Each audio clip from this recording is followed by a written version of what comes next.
I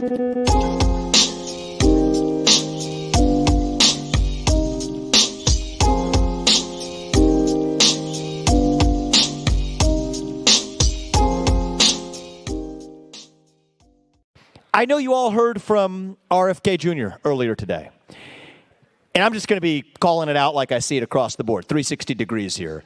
I respect his commitment to medical freedom, something that many of you in this room share as well. I will first acknowledge that. Got to respect somebody who stands for actual medical freedom. But RFK Jr. is in no sense a libertarian in any meaningful sense of the word. I mean, the fact is, you cannot say you support free speech in this country if you also have, even in the past, advocating for imprisoning those who have spread climate disinformation. The Second Amendment is not a recommendation, it is a right. And I'm going to say this, call it like it is. I am proud to be not only the only Republican candidate who came to PorcFest this year, but also to be the only presidential candidate of any party that did not require people to disabuse themselves of their Second Amendment rights in order to enter those grounds either. And I don't think that you're a libertarian if you behave like the other side. I'm glad he's skeptical of the government narrative on vaccines, but he's completely imbibing the government narrative on climate change. I'm glad that he supports actual medical independence, but the fact of the matter is somebody cannot oppose nuclear energy in this country and support an expansion of the regulatory state on grounds of environmentalism or consumer protection and in any way pose as a libertarian. It's just a fact of the matter.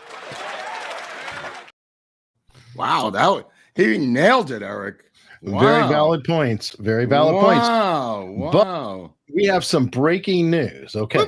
This just in. Yes, RFK Jr. accepted the bid to run for the Libertarian Party. Now, how long have we been saying that? I don't know. Since he started looking for a party to hitch his star to, Hunley? That would be true. But I have to say, I'm proud of my libertarian friends. Mm-hmm. He barely broke 2% of the vote. Dude, they never do. They never do. And nationally, isn't it always, I think Trump called this out, it's always 1.3% of the vote, no matter who they run.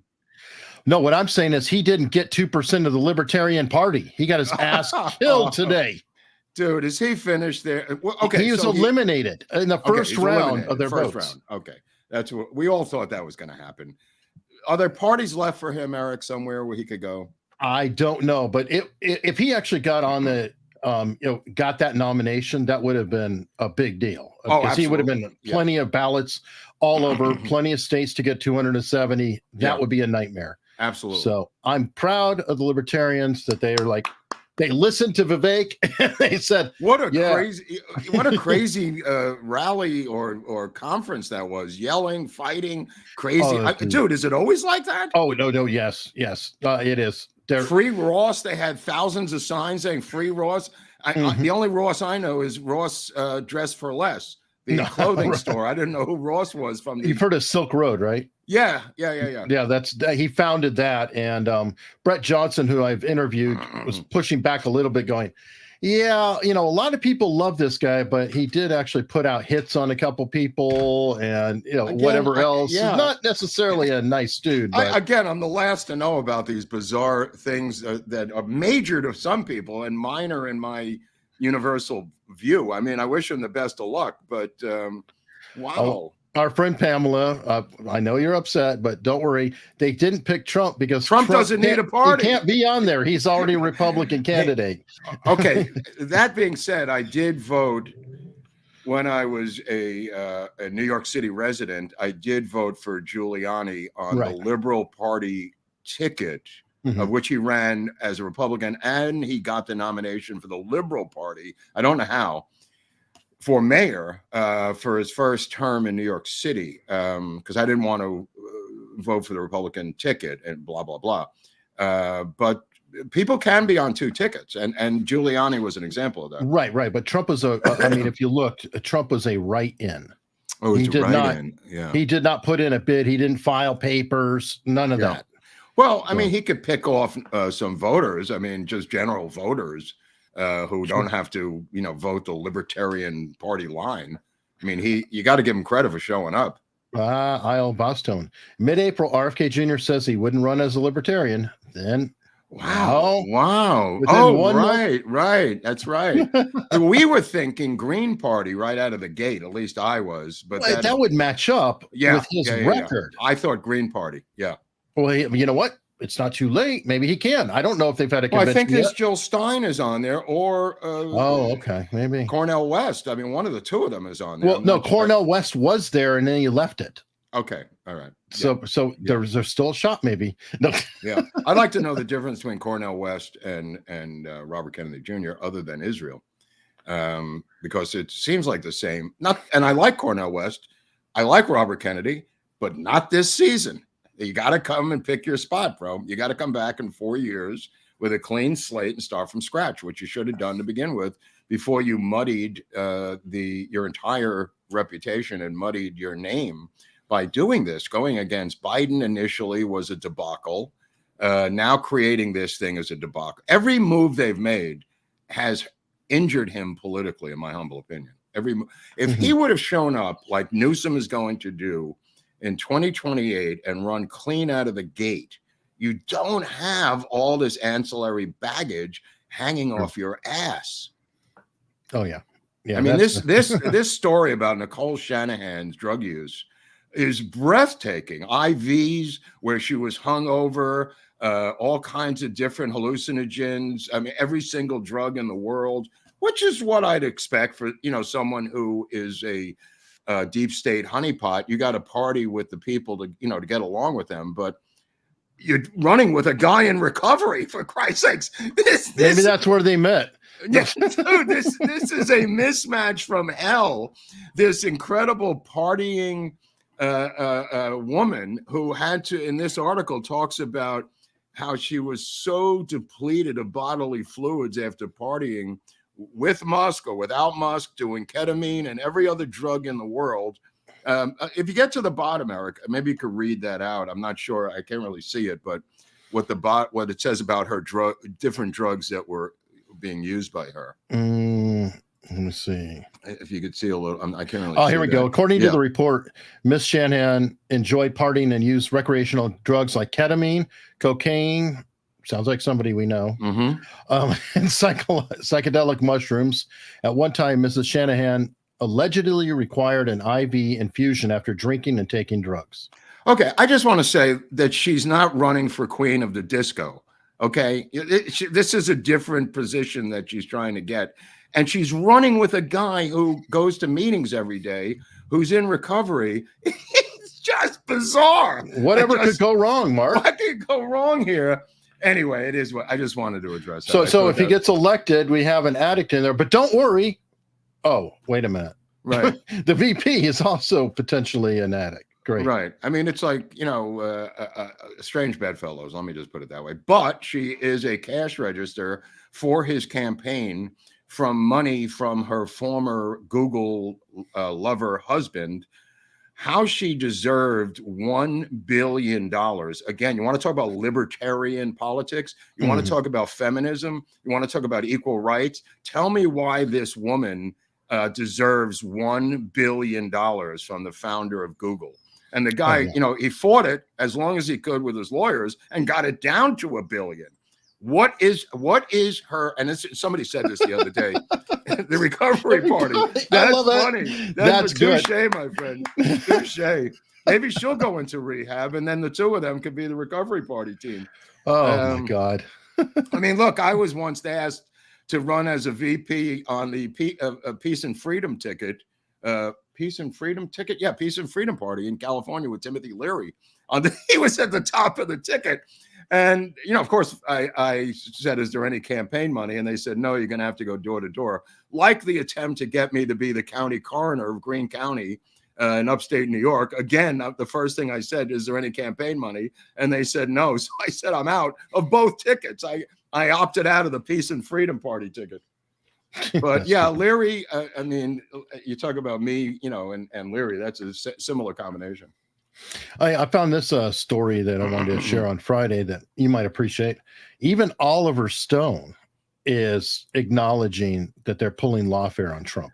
Yeah, he's Oliver is not going to speak his true feelings on this, but this was even going on when he was on Bill Maher. Because he's not stupid. I mean, he may have his emotional ties to the liberal Democratic wing of the party. And he, by the way, after he goes through this whole thing in the article, guess why he's in Cannes? To do a glowing documentary on Lula in Brazil, like he did on Hugo Chavez, like he did on Fidel Castro. God. I mean, he's an avowed Marxist and a Buddhist himself, Oliver. But he also calls bullshit when he sees bullshit, to his credit. Other than his bullshit. No, but he believes his bullshit, but he believes his commie horse shit. He's an honest idiot. He's an honest commie horse shit bullshitter. Yeah. Okay, fair enough. But here's somebody who's despicable, right on time for Memorial Day weekend. We have a very important holiday commemoration. So we're going to have a park superintendent shit all over the country for Memorial Day weekend. This story took off today. Apparently went viral after I found it. Nothing to do with me, but they're doing a lot of bridge work and repairs with different construction companies within the national park. Denali up in Alaska is one of the largest national parks in the country. And she did not like the fact that some of the construction equipment, Eric, had American flag decals on them. And she asked that they all be removed because it was a bad influence on the park visitors. I swear to God, you can't make this up. And it may trigger people seeing the American flag on this construction equipment. Dude, that's a very common thought pattern again, amongst a lot of governmental workers. You have principals who are removing the American flags from school and taking them down, meanwhile leaving up every other country in the universe. It's despicable. Well, the head of one of the construction companies contacted their senator, which is probably Murkowski, who is going to do something about it, according to the article. I think it was who was it? Is it the other one? No, Dan Sullivan, the Alaskan the other senator. one. Okay, the other one. So somebody is going to get on this thing because the hatred. I mean, you can't hate this country any more than. In other words, they're saying the American flag triggers people. Okay, which means them. That's what triggers. What is it to you that triggers the hatred for this country that you're in? It's astounding to me, the hatred that they have for their own country. It's almost like it's self-hatred, it's hatred for their father, and then and you have to bring in a psychologist from Toronto to deal with this, and find out the 12 rules for figuring this thing out. Because it's self-hatred and then hatred for their father and then hatred for Trump and then hatred for the country. It's almost like a 4-step solution. Yeah, and you're right on that. It's kind of like the reporters who say, people say, or people are saying, starting with you, Dick. Yeah. Well, I saw like I said the other day, I saw the Napoleon movie and I went back and read the reviews. There's one guy on Succession, the British actor, what's his name? I forget the guy, older actor on Succession. The people in the chat may know. What the hell's this guy's name? He's been around for years. Anyway, he went out and criticized Joaquin Phoenix as one of the worst performances he's ever seen in his life as Napoleon. And then he went out after Ridley Scott. And I went back and I looked at the reviews because I didn't really. Brian Cox. Yeah. Brian Cox, for reasons that are inexplicable to anybody, gave multiple interviews denouncing Joaquin Phoenix as one of the worst acting performances he's ever seen in his life. And I'm just going like, it's just crazy. I mean, this guy couldn't hold Joaquin Phoenix's jock. And here's this British piece of shit. And I mean, not the entire British population. Again, at the end, he says he's going to leave if Trump is reelected and go back to England. Don't let the door hit you.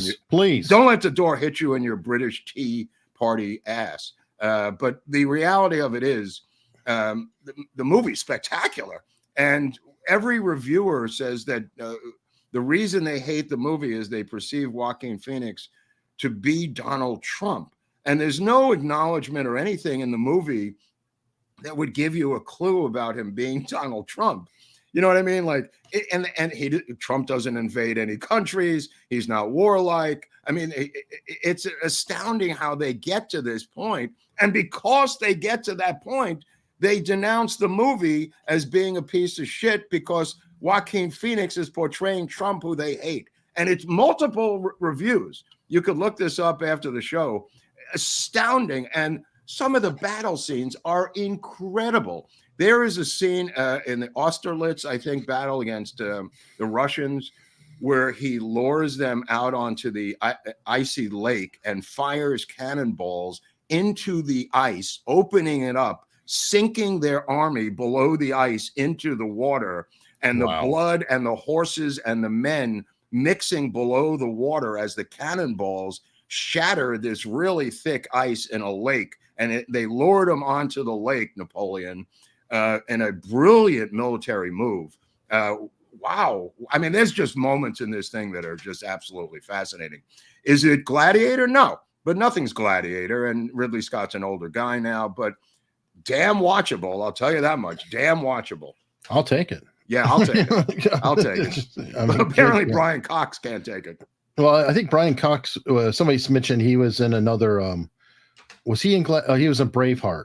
So I don't know. Oh, he also hates Braveheart. He went on in the same interviews. He said Braveheart is a bunch of bullshit. And even though Mel Gibson gave a great performance, the whole movie is made up. He never fucked a princess or something. I don't know what this guy's problem is with movies, but he's stuck in Showtime on a TV show. So God bless him. Yeah, congrats, Ryan. Good luck to you. All right. On a kind of a sadder note, yeah. It seems like on Fridays we're always announcing people who are passing. Charlie Colin was a friend of mine, and one of the nicest guys I've ever met. And everybody would say this about Charlie. One of the nicest, sweetest guys, very low key, very introverted, very had kind of a high voice, just completely sweet guy, an anti-rock star. He was a bass player in a band called Train. He was a founding member of Train. Look, I'm not a big fan of Train, but nevertheless, Charlie was a doll. And apparently, according to his mother, slipped in the bathtub in a house in Brussels that he was house sitting for his friends. And they came back 5 days later and found him in the bathtub. If that's true, I got a bridge to sell you in Brooklyn. Charlie had huge drug problems, massive repeating relapse. We were talking about Ricada the other day, but Charlie had long periods of sobriety, and then didn't, and then did, and then didn't, and then did. And I think they may find when they do an autopsy that it wasn't just falling in the bathtub. A lot of people die in bathtubs, drug-related deaths. I mean, I hope it's not. Hope he died sober. I have my doubts. And I loved him very much, and he was very sweet. Everybody loved Charlie Colin. Well, I'm sorry to hear that. And another death that just happened, Doug Engel of Iron. Yeah, this guy. Yeah, I didn't know this guy. I just saw that today. I didn't know. I mean, I didn't know him personally, but everybody knows who Iron Butterfly was. But 78, that's a good run, Eric. You know. Yeah, it seems like he probably, natural causes. Yeah. It's just a guy. I mean, he was the lead singer of Iron Butterfly, and for what it was worth, I mean, the fact that he survived to 78 is amazing. Yeah, true. True. In the God of the Vita. One of the best songs. I mean, yeah. I love that. I love that tune. I love the story behind it, though, that they were so screwed up. It was supposed to be in the Garden of Eden. Oh, yeah. And they were going, in the Garden of Eden. It was so high they couldn't say their own lyrics. Which is a classic tune. All right. Well, you said this to me earlier. I haven't actually watched it, but it's Pete Buttigieg apparently was on Face the Nation earlier. And oh my God, yeah, I watched that this morning. This is crazy. That's Margaret Horseface Houlihan, the host of Face the Impossible Nation, and she had on Pete Buttigieg. And Pete Buttigieg, who shows up for these various things every once in a while, apparently there's $7 or $8 billion was given to the states to put in 500,000 electric charging station. You can't make this up. $8 billion or some amount of money to put in 500,000 charging stations by 2030. This is 2024 right now, and it's halfway over. And Margaret is a little stunned by the actual number that they've put in so far, which is maybe you show that or not show it. The Federal Highway Administration says only 7 or 8 charging stations have been produced with a $7.5 billion investment that taxpayers made back in 2021. Why isn't that happening more quickly? So the president's goal is to have 500,000 chargers up by the end of this decade. Now, in order to do a charger, it's more than just plunking a small device into the ground. There's utility work, and this is also really a new category of federal investment. But we've been working with each of the 50 states. Every one of them is getting formula dollars to do this work, engaging them, and the first handful, again, by 2030, 500,000 chargers. And the very first handful of chargers are now already being physically built. The Federal Highway Administration says only... But it's complicated. It's like, let's go ask Elon Musk how quickly he put chargers up for his freaking cars. Dude, it involves wires. It's not just putting a box in the ground, Hunley. There's wires, and $7 billion could be spread out to a lot of graft and corruption. You know what I mean? Oh yeah. But they're only 499,993 short, and they've got 5 years left. What could possibly go wrong here? Well, the beauty of it is you make these kind of bullshit promises anyway. So notice they said by 2030, right? Right, yeah. Well, what's going to happen at 2028 no matter what? What? He's gone. Yeah, it doesn't matter. No, he's going to be gone. This program is going to die the second the election is over. This is a pipe dream. Money. But the money's not going to die. The money's already been dispensed. No, it's perfect. It's a perfect scam. Right. That was they started with solar panels. That was their first scam, trying to pass out money, which they did for solar panels. Mm-hmm. Yeah, unbelievable. Holy crap. Well, okay, you sent me a story earlier. We got a Chinese cop in New York who's been arrested or fired. Not arrested. He should be arrested. Okay, there's so many. I can't even keep up with the story because there's the 2 Chinese CIA agents who were convicted of spying. This was CIA. Why they had to have Chinese communist CIA agents, a lot of the inside reasons are language. But there's agents that they've trained rather quickly in language. I could suggest Lee Harvey Oswald learning Russian within 6 months at the Monterey Language School in up Northern California. Why they have to hire the CIA, this is a separate story with the Chinese cops, but this is all over the place now. This is remember they had a police station in New York that the Chinese Communist Party was running? This is more of that influence here, and we're going to have to talk to some bigger people who are have influence in New York City Police Department, like Al Gonzalez, to weigh in on this, because these stories are crazy. They're just crazy. I mean, the only reason they're picking these Chinese people is lack of Mandarin language people. But you could take an American and teach him Chinese like you could take a Lee Harvey Oswald and teach him Russian. Obama's mother also went to the Monterey Language School. Why did that happen, Mark? I don't know. But she met Obama's father there. Why was he there? I don't know. But that's where they met, at the Monterey Language School up in Big Sur. You could also pick up second-generation Chinese Americans. Absolutely. Who grew up speaking in a home. And well, that's Nicole Shanahan. That's Nicole Shanahan. Well, okay, but not all of them are creepy communists. No, I know, but how do you know? I mean, it's they could be. Well, sleepers. I mean, odds are a lot better, and find someone who's running a restaurant and second generation. How about probably just more taking an American person, multi-generation, and teaching them Mandarin out of the gate like we used to do? Teaching them Russian out of the gate. We did not go get Russians to spy against Russians. We taught Americans how to speak Russian, Eric. That's true. My friend Greg Hartley was taught Arabic. That's right. Okay, we didn't go get Elijah Muhammad to spy for us. We actually taught loyal Americans the language that we were going to utilize them for. Very strange. Very strange. And the CIA thing went on since 2001, by the way. This goes pretty far back, the CIA infiltration of the Chinese infiltration into the CIA. This goes, and they are begrudgingly releasing this information because it makes them look so bad. But it was court documents. Wow, that's crazy. Okay. I love when my browser's crawling. I wanted to pull up. You were on with Luke Rudkowski. I was on with Luke Rudkowski, and then I saw Luke yesterday with RFK, him and Tim Pool. He must have sat down for an interview right there because they were going to that libertarian thing after they. Yeah, I think you did a Timcast with him. Right. Well, they were saying in the show that I did with him that they were going to DC. Yeah, with Dave Smith and the Libertarian Conference. Right. Okay. But this I thought was an interesting interview. Yeah. Okay. So he's being asked about Epstein. Oh, this you wanted to ask about the CIA or Epstein? Well, there's a lot of things. The two kind of connect because the intel agencies. Well, we'll start with one. Yeah. Make it easy. The intel agencies were extensively running an extortion operation on a lot of high-profile politicians through Jeffrey Epstein.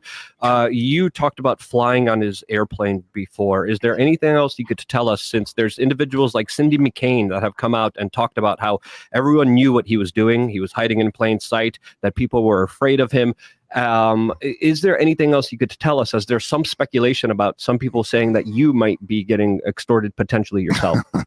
No, I mean, I've been very open and frank about my experience with Jeffrey Epstein. Jeffrey Epstein was a figure in New York. My wife had a relationship with my wife who took her own life in 2014, had a relationship with Ghislaine Maxwell, I think, through my wife's old fiance, who had been a Greek who had been raised in Britain. And on one occasion in 1993, either she asked or Glenn offered her a ride. My wife wanted to go down to visit. I can't. It's a sin, Eric. It's a sin. This goes on for 7 minutes. This goes on for 6 to 7. I couldn't take it anymore. It just goes on and on and on. And his defenders still came out and said, well, he gave a long, honest answer. I've never heard such bullshit in my entire life. This guy blames his wife for having. Well, she's dead, of course. She's dead. She hung herself. She couldn't take it anymore. She went into the barn and killed herself. I mean, for the love of God, just give a simple answer. It's not so hard to say. Everybody knew him. He was a big fish. He had a lot of money. And I got a ride on his plane a couple of times. End of story. Wow. Amazing. Okay, I want to bring this up early. I brought it up on Friday, but we got sidetracked immediately in the discussion. But everybody consider getting some coffee. Oh, yeah. And getting started on the week, because we have our own flavor of coffee done by our friends at Mundos. There's a link in the description wherever you are. And I am super, super proud of this coffee. Literally got my order in last week. I'm drinking this every day. Wow. Just like the other one. No cream is needed.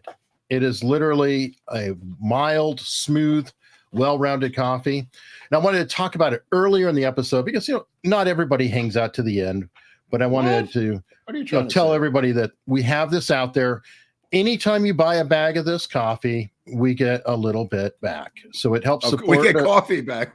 Well, my cut's being spent on coffee pretty much. But anyway, you are helping both a veteran-owned business, on Memorial Day weekend. It's something worth considering. And you're helping the show. So, everybody, seriously, thank you very much. Mark, you've tried it. I think you it's great. It's great. I got off my fat ass after I drank it. Awesome. All right. I want to share this video. Wait, I just want to give a shout out to Memorial Day. Yes. To the people who've served, including our relatives and our friends and people who have died overseas. The whole reason we wanted to do the show was to get something in here for Memorial Day and to acknowledge the ultimate sacrifice that so many people have made to save this country, build this country, create this country, and to perpetuate its existence on the face of the earth. I know that they're maligned all the time, and they're savaged, and it's not their decision, whatever the policy is, for them to go into a particular geopolitical situation militarily. That's not their issue. They're just there to serve their country, and many, many, many millions have given up their lives over the years to keep this country afloat and to keep it going. So a lot of them are our relatives, Eric, and I just wanted to acknowledge some of our relatives who fought in World War II, the last big war. And I have some photos. I didn't have some time enough to get you these photos that I literally yanked out of the closet before the show. So I just wanted to show some of these black and white photos. This is, I don't know if you could see this. This is the USS Tangier. This is a ship my father was on in World War II in the South Pacific. The Tangier survived Pearl Harbor and fired back and took out a bunch of Japanese Zeros. And it was a PBY tender. I'll show you another picture of it in a second. But a PBY tender, and you can see a PBY flying off here.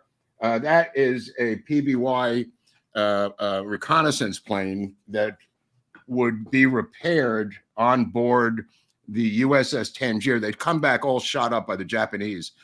This is the USS Barataria in Puget Sound in 1944. This is another ship my dad was on in World War II, the Barataria. And a lot of men served aboard these ships in the Navy, Eric, the U.S. Navy. This is a picture. We got these from my dad for like his 75th birthday. I went to the Pentagon and Defense Department. I got these. This is a photo. There's two good photos I wanted to show you. This is the USS Tangier, moored at Morotai in October 1945 while supporting seaplane operations there in connection with the Leyte invasion. Note aircraft rescue boats moored alongside the Tangier and OS-2U planes on both ships' seaplane decks, which I'll show you here. The seaplane decks you could see on the right-hand side. This is where they did the repairs on the planes as they were coming in from their missions. They would be lifted up by these cranes and put onto the deck of these two repair ships. And my dad would later stay in aviation, but this is a photo from the Admiralty's campaign. This is to our friends down in Australia, by the way. Liberty Party from the USS Tangier ashore on Los Negros Island. I don't know if that's politically correct to say. June 14th, 1944. The ship is in the background at the right. Note the beer drinkers in the foreground, Eric, and the swimmers beyond, and the ship's launch at the center. So these are guys being given liberty during World War II in the South Pacific off the coast of Australia, trying to help prevent the Japanese takeover. And if you look at the guy in the middle with the beer, drinking in the very foreground, that's my father. Nice. So I thought that was of interest to the audience on Memorial Day. This is his original naval ID from World War II. Wow. That I kept after his death. And then he'd given me, this is his U.S. Navy knife from World War II that government issued. Still very effective. It says U.S.N on there, if you could see that. U.S. Navy, yeah. U.S. Navy.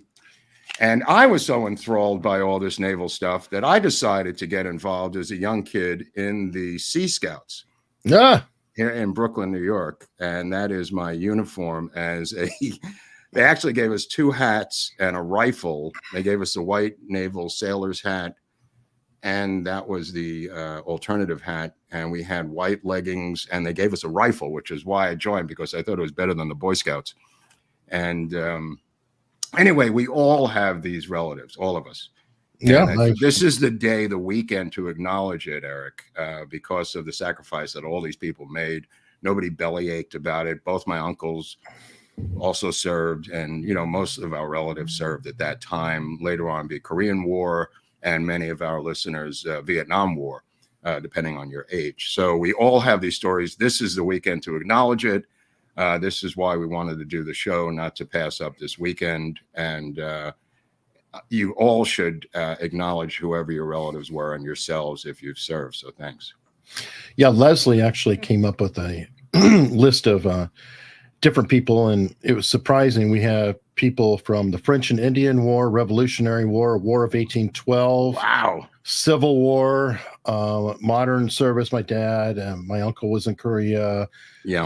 What a standout I forgot about is Annie Hunley served in the Civil War and was a drummer girl.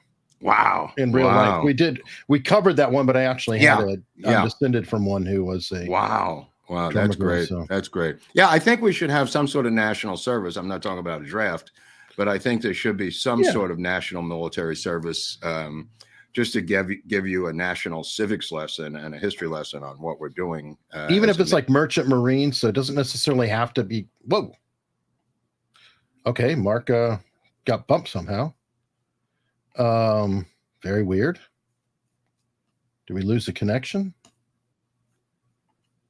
I have no idea. What was that? No, just crap out of the blue. Okay.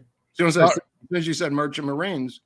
Yeah. Okay. Well, go ahead. Yeah. Essentially, I agree, and it doesn't necessarily have to be fighting. You could say, you know what, if you don't want to be a combat person, you could have some sort of variant of the Peace Corps or merchant marines or something else, just to have to learn to work with others and do something for the country. Wasn't there a film called Heartbreak Ridge about a guy who was a conscientious objector who became a hospital Mel Gibson. orderly?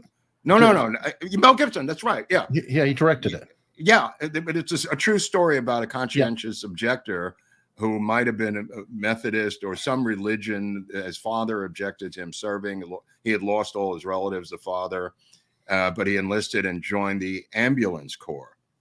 Yeah. Okay. And he was a hero too. I mean, I was on the plane watching a little snippet of it the other day. Wait, Hacksaw Ridge. I'm sorry. That's why I got Heartbreak Ridge was Clint Eastwood. Yeah, Clint Eastwood, which is what I thought. Good movie too.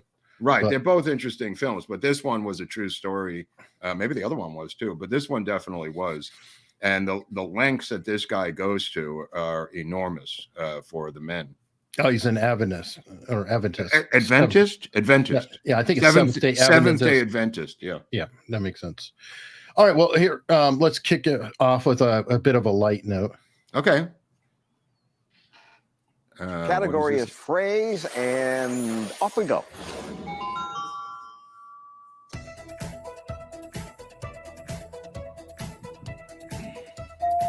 Tavares. Right in the butt. What? No. Blake.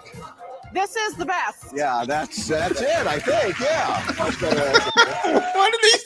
The guy said right in the butt. Yeah. I don't. Where would you get that from? I don't know, because it's like, don't you know how to spell right? Even there's 4 letters there on the board. Oh my god! Like, where is your mind at? I think crossword puzzles should be implemented in elementary school, just so they understand words.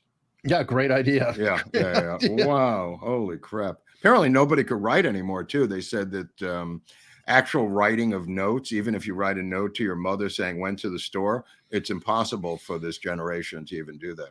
They have no ability to even write a letter or a note with physical hand. I'm talking about. That's terrible. That is bad. That's really shocking. Oh God, I'm kidding. You know what? I'm going to go through some super chats because we do have a hard limit of 2 hours on this. So I want to make sure that we get everything in as we go. Diane's a new member. Thank you. Dick Dickerson's here. To the falling patriots that let me stand on their shoulders and serve this country, I salute you. Thank you. That was a great way to put it. Seas. Yeah, great way to put it. Very true. Jim tells you, member for 5 months. Thank you. Happy Memorial Day. Prayers for the Ricada family. I agree. Yeah, totally true. And everybody else. I mean, we've lost 100,000 people just from fentanyl in the past year. Wow. You know, some people found the show boring that we talked about drug addiction. Well, go fuck yourselves. We've lost 100 more men more people in 1 year from fentanyl overdoses, and we lost in twice as much as Vietnam. Yeah, come on, folks. Jody Carithers, thank you for doing a live over Memorial Day weekend. I really appreciate it. Well, we were hoping so, and we weren't able to cover. The stuff. We didn't cover the show. We didn't cover the stories that we had on Friday. Yeah. And some guy showed up out of the blue. Which was good. And I'm really glad that we took the time to cover the Ricada story. And, and what was going absolutely. on. Absolutely. It is important. It's just symbolic of a bigger problem. But Warrior Big Mouth, same question I sent to Mark on X, but with cash.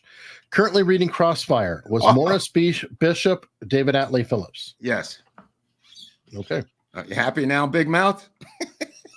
No, the guy, I was busy. The guy asked me on Twitter. I said, ask me on the show. He didn't have to do that. But yeah, that was a cover. And there was a lot of sketches of David Atlee Phillips, who is my belief, the mastermind of the assassination. Physical mastermind. All right, Nick Terpstra. Check out Nick Bryant's The Truth About Watergate book. He recently published it. Longtime consumer, first-time chatter. Love what you all do. Can't wait for more. Nixon. Yeah, I mean, I have the book. Thank you, Nick. It's a compilation of various previous books. But yeah, I have that book, and we'll check it out. All right, awesome. Let's go on here. I know there was a couple Rumble rants. I just want to make sure that they get taken care of. Freddie65 said History Legends did a historical military review on the Napoleon movie that was really interesting. Oh, okay. Yeah, I haven't gotten that deep into it. But Ridley Scott, I tend to believe his historical depictions. The romance is really what's fascinating. The relationship between him and the Empress, his wife, is just absolutely worth the price of admission, ladies. The battle stuff is worth it for the men, but the relationship with his wife is very, very interesting. He eventually has to divorce her. This is not a trigger alert or the movie or whatever spoiler, but he eventually had to divorce her because she couldn't bear him a child. But it goes to interesting lengths to prove that. Okay. All right. Freddie65 also said, thanks for streaming today. So much news. What's up with the libertarians and Ross Ulbricht? Admit he wasn't on my radar. Yeah, me too. Yeah. He's the founder of Silk Road. He's been locked up for about 11 years. His story, his takedown is actually interesting because they found him, and when they did, they had multiple agents. So he was in a library, and they tackled him from behind, and another agent grabbed the laptop. Well, because they have dead man switches on them. And so they had to make sure that he couldn't even press the keyboard. It was interesting takedown. Weird. There's a movie moment. If that's ever made. I think it was made, actually. Okay. But I can't remember the interview I heard of it, but it was with the agent talking about how they did it in the breakdown. Yeah, I don't understand the libertarians. In fact, when I was on Luke Rukowski's show, Clint, who is a libertarian, was sitting next to me. VP candidate. He's a very smart guy. But at one point he said they were for open borders. And I said, they're for open borders? And he goes, yeah, I know. He was like rolling his eyes. And he was one of the libertarians. And I go, how can anybody be for open borders? I don't understand. And he says, either do I. He didn't understand it, but that's one of their policies. It's because, Milton Friedman actually discussed that. And open borders are fine as long as there's no benefits going from the state. Because we have a basic welfare state type of situation here, you can't afford to have open borders. So that was Milton Friedman, who's a very famous libertarian stance. He was saying that you have to acknowledge the borders because of the welfare state. Now, if you went back to, like pre-income tax, pre all of that, open borders are fine. It's like, come here, go get your land, do what you're going to do what you can. But the libertarians have an issue sometimes, I think, of not acknowledging, but there's another half to this argument. You I can't don't know just what do their one problem way. is, but this guy couldn't even buy into it, and he's their VP candidate. They seem to have a lot of weird policies. Like, is there an anarchy party? No, they're called ANCAPs. That's another party? That's another party? No, it's a libertarian. It's like levels of libertarianism. Gotcha. They get all the way to the point where they hate driver's licenses. Oh, that's what I was talking about. Yeah. And none of these guys were Trump guys who were in this show. I mean, Clint told me it wasn't. I'm going like, well, what guy are you, bro? Like, they seem like contrarians is what I took away from this whole bullshit. Yeah. They seem like a bunch of contrarians. Like, we're too hip to vote for Trump. We're not going to vote for Biden, so we don't give a fuck. We're not going to do anything. Thanks for stopping by. Have a great country. You know what I mean? Like, it's sheer cowardice if you want to talk about it. If you're going to stick to your bizarre ideological beliefs while the country is burning to the ground, well, you're a piece of shit. Okay? I'm sorry. This is not an average election. This is not 1984 or 76 or 92. This is the end of the Republic election, people. And the reason they're attacking this guy so harshly is because this is the last domino that has to fall for them to completely take over the entire operation, Eric. I agree. Now, Trump did pull a pretty good move, though, with the Ross Ulbricht thing, because Scott Adams even said, he goes, the only way they're going to see him out is if Trump wins. Trump just won that. Yeah. So technically, a lot of libertarians are kind of, he's going to pick them off. He's going to pick them off. Like, as he pointed out, and others pointed out, they get, no matter who they're running, they get 1.3% of the vote. Mm-hmm. Right. That was funny. Yeah, that was pretty funny. I know, but but he went at it. He stood up there and he took it, and he's like, "Yeah, go ahead. If you like to lose, go ahead. Go ahead. That's how I feel. I mean, but there's so much at stake. It's not even laughable, this particular election season. There's so much at stake here. Anyone who does not pull the lever for this guy, and look, I'm not, the guy has a lot of faults. It's meaningless. I don't care about the color of his hair. I don't care about this other bullshit. It's a binary system. These are your two choices. Stop fucking complaining about the two choices. That's the system we have. You either pull the lever for this guy or kiss the republic goodbye. Is that enough for you to understand? No, you don't understand, Mark. He doesn't check every single box that I believe in. Who does? Nobody does. Exactly. Nobody does. So you're screwed on that. Right. So I can't vote for him because he doesn't check every single box. I'd rather have the country go down in flames, and I could sleep at night in those flames while my house is burning down. Well, kiss my fat ass. I don't want to be part of your game. You know, it is going to happen whether you like it or not, whether you stay in your home in Des Moines, Iowa, and think the stuff is not going to reach you. It's going to reach you. And if you don't get rid of the guy who's in office, the cabal that he represents, and it is a cabal, it's not this old teetering man. It's a man who was picked by Obama to be a front for his third and fourth terms of a Marxist takeover of the United States. I know that sounds blunt. I know that sounds conspiratorial, but that's where we are, people. And the people who are the biggest detractors of the man on episodes that we've seen, if you looked at the Carl Bernstein episode, who is a complete Trump derangement syndrome person, look at the debauchery in his life.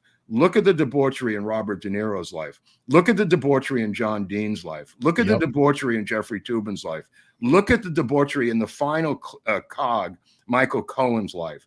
These are the people they're trotting out who have such incredible debauchery in their own lives. And as Eric pointed out, it's, confession through projection, but we don't even need the confession because Toobin masturbated on camera. Bernstein did his stuff. De Niro is a coprophagist, according to court records. These people's debauchery is public knowledge. The guy they're criticizing has none of that. So, I mean, it's so bizarre what they're doing with this guy. It's their own projection of their stuff onto him, as Eric has pointed out. Yeah, I mean, it completely is. It's sad. One more Rumble rant, and that is also Freddie65 saying, "God bless America" on this Memorial Day. Great message. Oh, we Thank need it.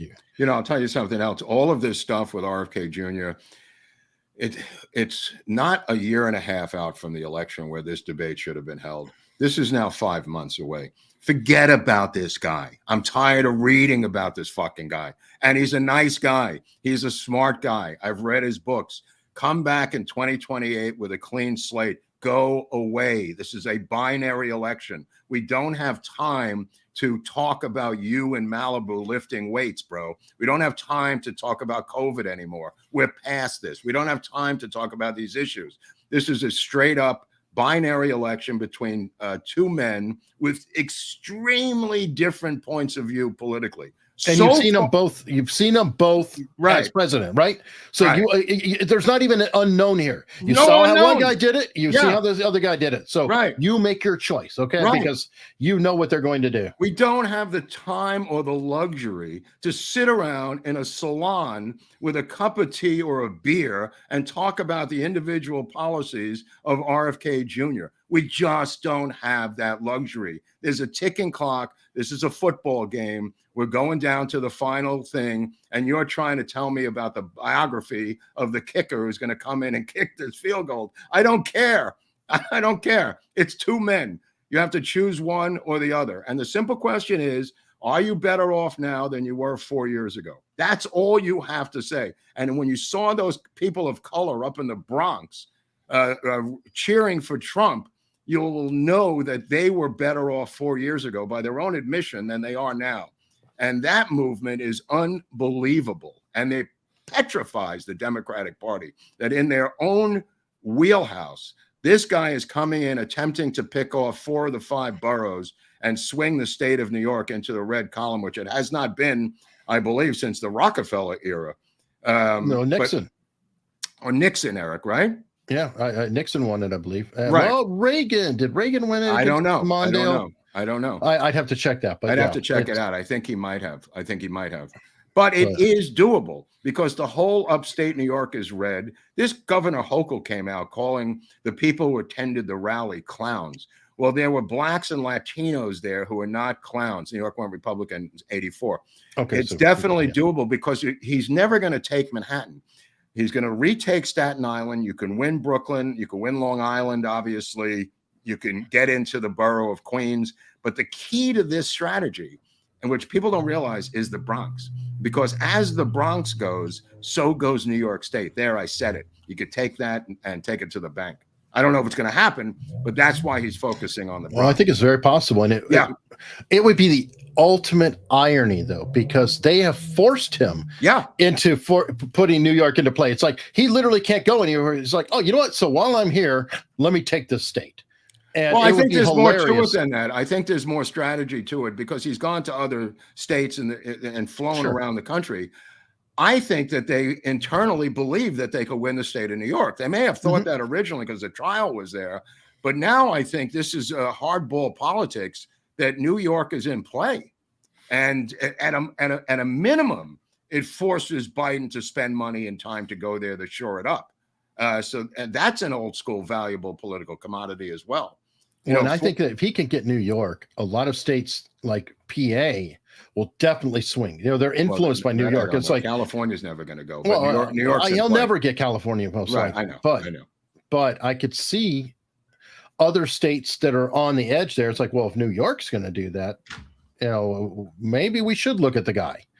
Maybe it's not completely crazy. It enables them. It's like social proofing. The 3 states that are vulnerable to steals are Wisconsin, Michigan, Minnesota, and Pennsylvania. Those are the 4 states, 3 being Wisconsin, Michigan, and Pennsylvania, the top 3 that are the thinnest of margins and the most corruption. That combination is deadly.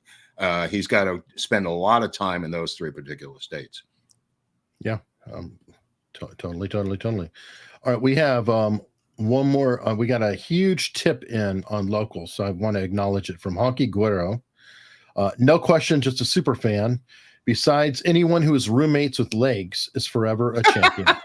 Let me tell you something. It wasn't easy being a roommate to Legs McNeil, but we were roommates in Valley Village in a huge house with a lot of parties, and bizarre things happen in that house. I'll just leave it at that.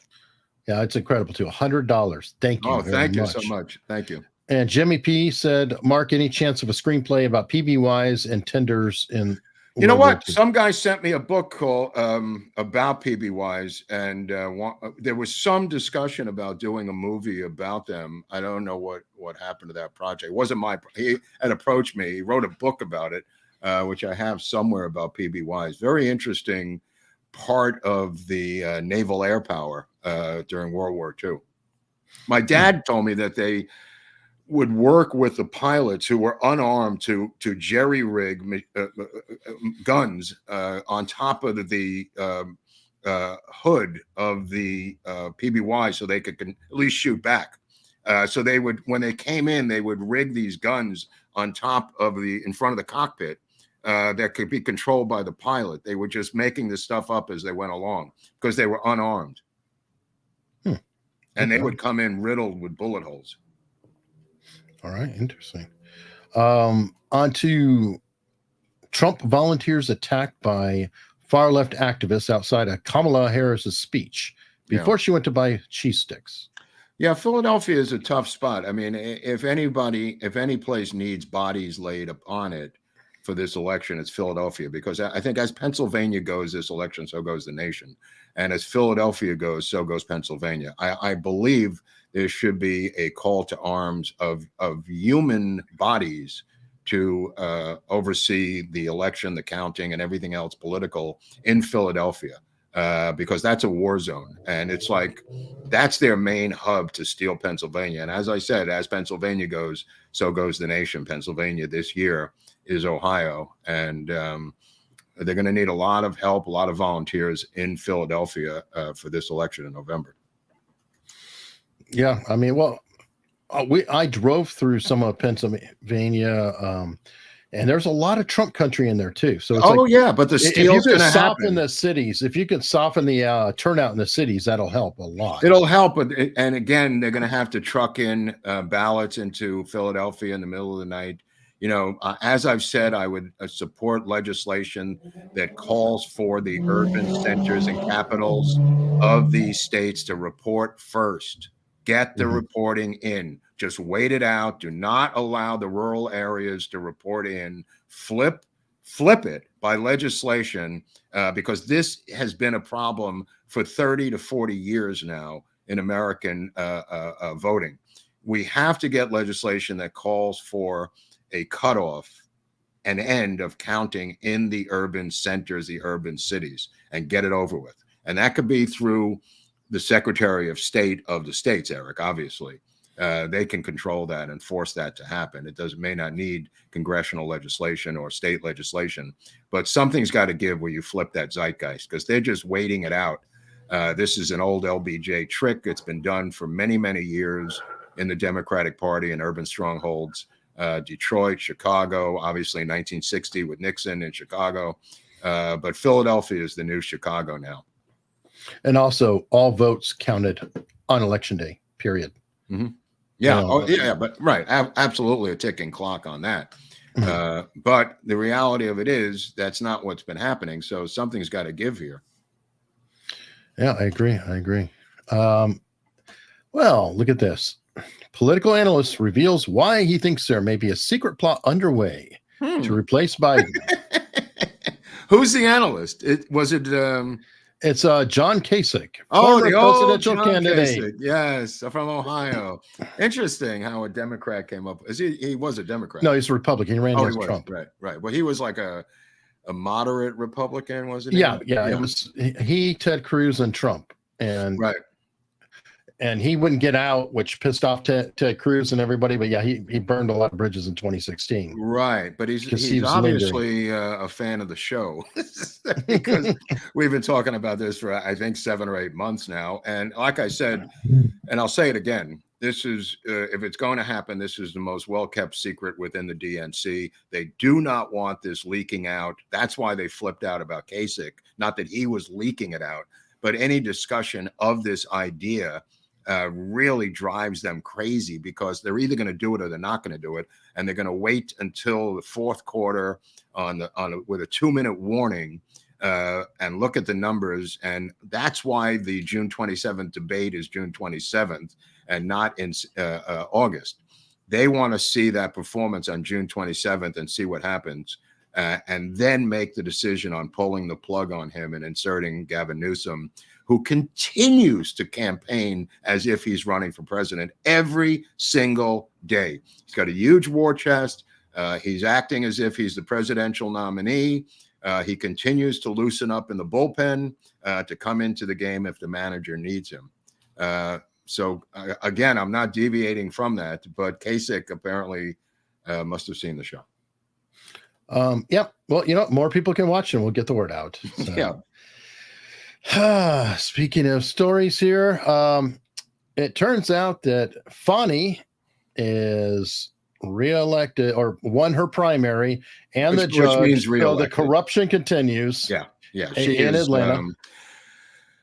She will remain the district attorney in Atlanta. She won the primary hands down. I never had any doubt that she would win. And of course, whoever wins that primary is going to win the election in November. And I don't think she's going to be removed. And I think the case, for better or worse, will continue. I don't think any of that stuff is going to derail her operation down there in that Democratic stronghold. Anyone who thinks otherwise is naive at best. I just don't see it. Not with a governor, even though supposedly a Republican who's actually hostile to Trump. Yeah, he's not going to put it because he'd very easily have the attorney general just spank the whole thing right down. But he's not. If anything, he's cheering it on like a scumbag. Well, I was on Emerald Johnson's show Wednesday. Robinson, I think. Emerald Robinson's show on Wednesday, and I was talking about the Trump trial. Which is starting up on Tuesday, Eric, right? The final or closing arguments on Tuesday, I believe. And then Wednesday, he will give jury instruction. I thought he was already given jury instructions ahead. So I thought he gave jury instructions on Thursday. And then the closing argument. So there would be less time between, supposedly.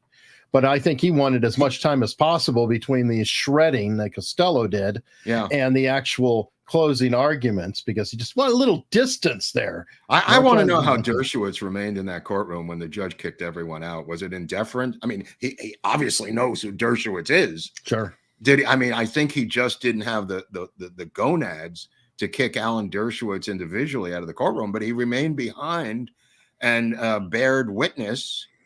He bore witness to the debauchery that he said he'd never seen in 60 years of trials in any country in the world. I mean, if you read the article by Dershowitz, he said, I've never witnessed. Wow. Mark is got quite the interesting situation there. All right, let me go ahead and do some super chats while I'm waiting for Mark to come back. No idea what's going on. I don't know either, man. But we're on a ticking time clock here. Yeah, it's just crashing. Thank you for your dad's service, Chris Watson, by the way. But anyway, Dershowitz was talking about the fact that he'd never seen anything like this tirade by this judge. It was right out of, something Roland Feisler and World War II. The German judge used to scream at the defendants from the bench. He was later killed by a timber crushing him from a B-52. But Roland Feisler was a Nazi judge famous for tirades against Germans who came into his court for not doing enough to support Hitler. Marchand is very similar to this type of judge. I think it doesn't matter what the defense throws at this case or what matters or anything. He's just going to go with that jury, and if they're hung, he will make a ruling himself. Yeah. Judgment without standing in the jury or something like that. I forgot the. There is a term for it, right? There is. Right. Okay. So it's the counterpoint to jury nullification. Yes. It's a judge nullification. Judgment notwithstanding a verdict, I think it's called. Yeah, and I believe he'll be remanded to custody and then post bail. And it may be within a few hours that he post bail to get out. But I believe that he will be remanded to custody. There'll be a photograph of him in an orange jumpsuit in Rikers Island.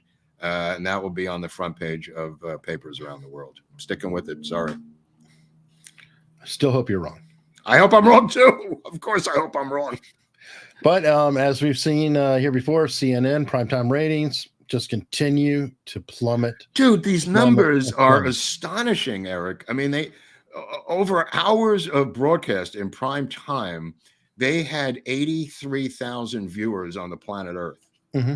I mean, we have videos that do more than 83,000 viewers. Yes. Well, look we at have Joe individual episodes. Joe Rogan is doing more numbers than all the networks combined. So it's a combination of not only a shitty network and a shitty message, but people are leaving cable TV. I don't know if you knew the stat, but a month or two ago, online watching has now surpassed all television watching. So it has flipped. We're now on that, sudden plummet of television. Wow. And CNN is just a part of it. I mean, hey, they had a good run. I mean, good God. Yeah. TV's had it was their lowest rating run. since their inception. It was the lowest numerical rating since 93 or something when they first aired. Yeah, people just are not watching it anymore. By the way, speaking of movies, there's a Furioso Mad Max that came out this weekend that has the lowest grossing numbers since something like 1991 of one of the Star Wars episodes that came out, or 93. It was a woman Mad Max. In other words, it's a female Mad Max. But the numbers are so bad that they don't know what to say about it. The weekend numbers. It opened this the lowest Memorial Day weekend numbers for a major film in over 35 years. Which, by the way, folks, and it's woke as fuck. It's woke as fuck. Of course it is. But this is horrible news because Memorial Day is the launch of the whole season. So when the whole season bombs like that, that bodes very well. Ironically, they test these films. And I presume it tested badly, and they went wide anyway with the thing. And I believe that is some type of corporate fraud. If I was a stockholder at this particular studio, I would demand an internal investigation as to the numbers that they received when testing the film. When you test the film, they go into usually out here in the Valley, and they run it in theaters, and they give these people cards with questions on them, and they get numerical rankings for the films, Eric, way in advance. They can adjust the film, they can re-edit it, but they can also get super low numbers. And when they get those super low numbers, they, on occasion, will pull the actual film because it takes about half of the budget to do P&A to launch a film, prints and advertising, with ads and TV commercials and everything else. So they don't want to throw bad money. They pulled Batgirl, I think recently. Yeah, and that was Warner Brothers, to their credit, because the accounting department said this is an untenable situation. I believe that stockholders need to step up and call for investigations as part owners of these companies, because they are green lighting the films even after they test so badly. In other words, they know they're going to tank, and they're throwing in additional millions and millions to promote a film that they know is going to now lose even more millions. These are public companies. They're not Marxist, film schools. Yeah, I don't know what's going on though, because of all the BlackRock and people who are involved too. And I'm like, is this some sort of a scam to write off taxes, or like the whole Bud Light scandal? There was another take on the Bud Light scandal that they actually wanted Bud Light to fail when they ran that ad campaign because it was a quick way for them to fire and get rid of thousands and thousands of seasoned employees that had a lot of tenure. To say, and get rid of all these bottling contracts and things like that, because they weren't selling product. Jettison all that out there so they could get the bottom line down, and then just I'm sorry, and then start to rebuild again. Wow, I didn't know that. So there's some really dirty, cynical takes on some of these. Right, but things. these are public companies. There's got to be some sort of come to Jesus moment where they're like an SEC investigation. Yes. That's what's necessary here. That's exactly what's necessary. These are public companies. Totally agree. Let me see. Okay, we can't say the word out loud, but Scrubs producer Eric Weinberg accused of being a multiple serial rapist facing trial after initially being released after posting $5 million. This guy lives around the corner from me, and apparently the crimes happened right here in Los Feliz. The guy, ironically, posted this bail and just walked out within an hour. He just threw down $5 million. He's been He's been an executive producer for Scrubs for a long time. He started out. Here's the plot twist. He number shows as a writer, then a producer with TV. Started out as a writer working for a guy here in town. His original job was working for a man named Bill Maher on Politically Incorrect. Ah, interesting. I'm sure Bill won't be talking about that. No. I want to see where this goes because here's the crazy thing. Did you mention that? Did you know that what Bill Maher's company was called? Oh, you told me once. I forget. I think it's Kid Love. Oh yeah, Kid Love. Yeah, it might be. Yeah, that's a perfect name for. Right. You would think. Yeah. Mm-hmm. Yeah. Okay. Well, here's something else that's nearby you. This is great. We're in a slump, by the way. We lost 4 in a row, so it's a dark time in Dodgertown.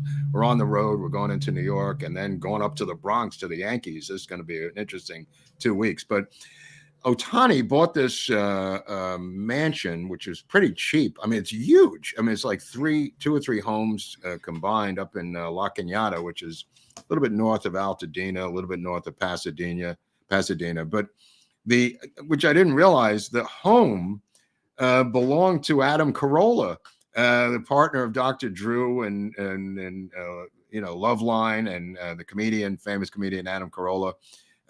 Somehow Ohtani, I don't even know Adam Carolla. Adam Carolla, I believe, has moved to Texas, got divorced, and maybe had to unload this house to provide a divorce settlement. But Shohei Ohtani now living about 20 minutes on a good day from Dodger Stadium. I don't know 20 minutes with a jetpack, maybe, if he gets that on his back, or a helicopter. I don't know how he gets from maybe in the middle of the night from La Cañada to Dodger Stadium. However, nevertheless, Adam Carolla now linked to Ohtani, whose interpreter, who is involved in this gambling scandal, has pled guilty to whatever the crimes were that Ohtani denies ever having knowledge of, millions and millions of dollars siphoned out of his account. And he is now, I guess, going to do some time and not reveal the relationship that he had with Ohtani, who, by the way, I heard speak perfect English the other day in an interview, and I went, holy crap. But I've also heard that from Putin, and Oliver Stone told me that Putin speaks perfect English. They just choose to speak, and they're more comfortable speaking in their native tongue. But Ohtani sounded like a normal, it was a short conversation, but nevertheless. So I just mentioned the Adam Carolla part of the story, Eric. That's his second house too. But by the way, I'm not completely surprised. I don't know if it was Bill Maher, but Adam Carolla was doing an interview. It might have been Megyn Kelly. And they were saying, hey, what's keeping you in California? He's gotten a divorce and everything else. And he said, quote unquote, I will be pulling up to my kid's graduation in a U-Haul. That's funny. There we go. Well, no, but isn't the school out now? Yeah. So he sold it. So I think that's cool. He's going to Texas, Eric? I think he's going to Austin or something. Yeah. I wouldn't doubt it. Boy, they all go to Austin. It's amazing how many people will go to Austin. Well, I can't help but go, it sounds great on the surface until Austin becomes San Francisco and Texas. Be careful what you do. It already is. I know. So it's like, according to people I know from Austin, it's been San Francisco for a number of years. Right. So he may have to move again, but quite a complex. I mean, maybe he's got to divide that up with his wife, that sale price. Oh yeah. I think he has to pay her like pretty good out, like $20 million a year, some crazy numbers. Oh my God, this is crazy. You can't get married in the state of California. Now, in fairness to her and him, though, they've been together since way back. This is not like Nicole Shanahan with the different tech moguls that she's on her 3rd tech mogul, by the way, now. Right. Shanahan. So apparently this is her wheelhouse while doing fentanyl and hallucinogens and ketamine. She sandbags these. She must have quite a rap or quite a body on her or whatever sexuality she's got going on. But she'll party. She loves to party like it's 1999, and she's taken down. She's a big game hunter. She's a big game hunter, my friend.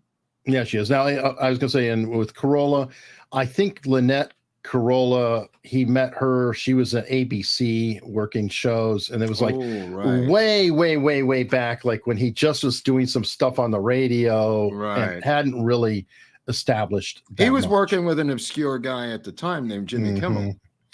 Yeah, he was. They're still really good friends, and that's Let me tell you an odd something. Out relationship. here, I don't know if this was national, but out here at night, Loveline was so entertaining for so many years. Great show with Dr. Drew. I mean, just one of the great pieces of, and I love radio, and I do this thing with Greg Boudel every Thursday out of Montgomery, and radio is just so much fun. It's just a real different medium than some of these other things that are going on. Yeah, that was a legendary partnership. Great show. Well, I mean, people calling up with problems that was so insane, and Drew was the straight man, and Carolla would just riff comically about the situation, but it was balanced because Drew was giving medical information as a doctor on how to deal with whatever inflammation or situation you may have had of getting something stuck in the wrong place in your body. And then Carolla would just riff off of it. Holy crap, was that fun. And then sometimes they have somebody crazy in the studio. Like, what was it? Like they were held up in the studio or one time. I was in that studio with them one time with Dr. Drew. I've gone in that studio. It was in Culver City. No, it was a band member though. Some band member was off the rails. Like, had them hostage or something. It was just a crazy ass story. They do have a show together though, Adam and Drew podcast. If people want to check it. I do listen to it. It's very entertaining. I do listen to it. And it's usually Adam yelling at Drew. Boy, he's abusive. He really. And I said to Drew, I go, why do you put up with this? I go, what? And I think he thinks that Adam has something wrong with him, some kind of Tourette's or something, where he can't control it, because it does get really weird sometimes. Yeah, it is kind of. I mean, Drew's the sweetest guy on the earth, and how you could yell at him is bizarre. It's bizarre. Yeah. Yeah, I don't think that Drew's wrong. Yeah. All right. Okay, so here we go. We'll get some local politics. What do you got? Florida mayoral candidate arrested for armed robbery of Dollar General while in disguise. Now, first of all, he's running for mayor, and he goes into anybody robbing Dollar General with an armed robbery has got to be delusional. He's in disguise. The employees chase after him. He flees on foot. They catch him in the woods. And apparently he had run before, came in third, I think, in Tallahassee a couple of years ago. This is the level of people running for office because there is no check or balance for running. Anybody can do this, and it's up to the people to find out, sadly, much later that a person has a criminal record and has had armed robberies of Dollar General. I mean, at what point is there some sort of litmus test, Eric, for simply running for any election? There's got to be something, because we got Tiffany Hinyard. Yeah, in Illinois. We had a whole group in D.C. who were in prison running for city council out of the prison in D.C. It's astounding. All right, well, here's another story. I don't know if you've heard of this one. This is such a perfect story.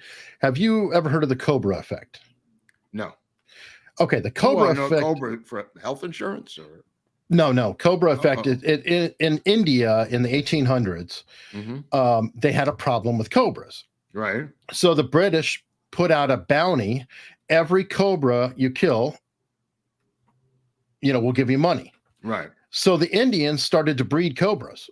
Oh, that's funny. I like that. And then here's where it gets worse. Then the British figured it out, saying, "Oh, great.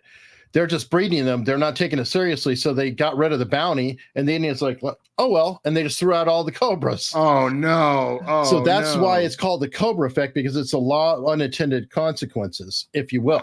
Wow. Here's a perfect example of this happening. Wow. There's something called a U visa. Have you heard of it? No. Okay. Well, some idiots came up with this idea that, if a undocumented immigrant or whatever is a victim of a crime, then they're allowed to stay here while their crime is worked out. So what do you think will happen if you put out a policy saying, hey, if you're a victim of a crime, no worries, you can stay while you're getting your criminal, this situation worked out? They'll victimize each other. We have hired robbers. Wow. There's actually a thing here. Now, this is where it gets really fun. This guy has a scam going with another guy where they rob undocumented aliens. Right on. And, it's a fake robbery. Right. For the purposes of the crime, right? Of course. Well, another bystander is there when the fake robbery is happening. Shoots the fake robber and kills him. So, you're talking about bad karma. You're talking about karmic justice. It is complete justice. And now the fiance of the fake robber who was killed, who technically was still a criminal, right? And his partner, by the way, has been charged with a felony murder. A fake felony. Well, no, it is a real felony because he's stealing from the governor. I mean, if he's stealing from us, if you think about it, it's fraud, or I don't even know how you put it. The murder is real, but it wasn't murder. Right. It was somebody saw a robbery and they shot the robber. Oh my God. And so that person is out. So the shooter is out because he didn't do any crime. He didn't come forward because he was on probation or something. He couldn't have a gun. Yeah, he had his own issues. But anyway, this is crazy. This is all because of illegal. This is the domino effect of illegal immigration, right, Eric? Yes. And coming up with stupid ass policies that could create that situation. I mean, like I said, who would think, okay, you make a law. If a crime is committed against you, well, what do you think is going to happen? Well, we'll make sure that happens. Yeah. How stupid are these people? Boy, I'd like to find the original politician who made that law and confront him with this reality and see what he says. Oh, I would too. Because I remember when Ted Kennedy signed the immigration bill in 1965, he famously, and there's a video, I think we ran it, of him saying this will not alter the makeup of the United States in any way, shape, or form ethnically, and signed the bill at the Statue of Liberty with LBJ in 1965. That bill completely altered the face of the United States. Wow. I think this is another friend of yours, sadly, who just announced he has. Well, he's okay, cancer. Right? Or I don't know. I think he's taking treatment. Yeah. Well, Drew had this also. He had his prostate removed. No secret there. So did him. I mean, you can beat this thing, and I think what happened with Michael Richards was that he had radical prostate surgery to remove the prostate. Usually, the belief is that the cancer is slower than your lifespan. It's like a lot of times that's true, that the cancer is moving at a rate that is not going to kill you before you die of natural causes. And that's an estimate on the part of the doctors. And they'll see like you have some benign or some actual tumors that are not benign. And the choice is to radically remove your prostate or just say, you're going to die before this kills you. And that's the current state of medical affairs. I'm not a doctor, obviously, but that's kind of the layman's thing. So he had it, and I think Drew had it also, where they removed the prostate to make sure that didn't happen. But Richards, I wish him well. He got into a problem at a comedy club years ago. Which was bullshit, because he was working out, from what I understand. Yeah. And he was like really an early edge of woke and Me Too. It was like, you almost could say it was after him. Some have said 2013 was the peak, but Richards came right at that time. It was like, and he said, and he told me this too. I mean, when he said, I am not giving a penny to Gloria Allred. I don't care what happens to my career. I am just not giving these people a penny of my money. And he could have paid him to go away. He just wouldn't do it. Well, and credit to Jerry Seinfeld, by the way, who said that he's working with them and screw everybody. Yeah. I'm like, but this is the first time. He told me he had to go to Europe to work in these obscure European indies just to work, because he doesn't need the money, but he wants to work as an artist. And he was so depressed having to do this for his career because of these knuckleheads who tried to shake him down with Gloria Allred for money. Well, and that's all she is. I mean, she's disgusting. Wow, what a piece of, all she's about is the money. Oh yeah. This is what you call the boomer soundboard. There's very few things that amuse me. This is apparently one of them. It's like, let me have my fun. You know, normally we have buttons and different things. The sounds programmed in. No. Christ. It's such a goofball. Boomer soundboard on track. I don't know. I don't know, boomer or not. It sounds like a lot of fun, you know. All right. Here's the headline people aren't seeing. What's this? This should be reported widely, but for some reason, explain this to me. Explain this to me, because maybe I'm missing something. Explain this to me. From what I understand, they were literally authorized when they were going to seize these documents to use deadly force. Now think about that for a second. That is completely bonkers. This is, I mean, it's like a paper crime here. And you're going to go in to a former president's place where there's Secret Service. You're almost setting yourself up to a battle between Secret Service and FBI, but you hate Trump so effing much that you're going to put that kind of risk there? Where you're going to authorize that? I mean, why? Why would you sit there and say deadly force? Why would you raid the place even? You could just walk in there and just say, give me the stuff. Here's my warrant. Yeah. Well, I don't know. I don't know. I don't understand the whole story. It's very confusing to me, because the FBI has the right to use deadly force anytime they want or feel justified to use deadly force. They don't need a special letter to use deadly force. So I did not understand the story. As federal agents, they're authorized upon the America was also involved in Waco. Okay, but that's something else, going in on a raid. Where no, but the point is he likes force, obviously. Okay, but the FBI itself, they don't need a special letter from Merrick Garland to use deadly force. Is why I'm confused about the story. All right, well, somebody here is saying that it's SLP pre-printed and it's a nothing burger. Right. I'll have to look into it further. Right. But if there was something special on it, then it would almost imply maybe it was desired. I believe it's a nothing burger. I believe there was nothing on it, and they could use deadly force whenever they feel like it. I don't mean willy-nilly, but I'm saying it's based on their judgment.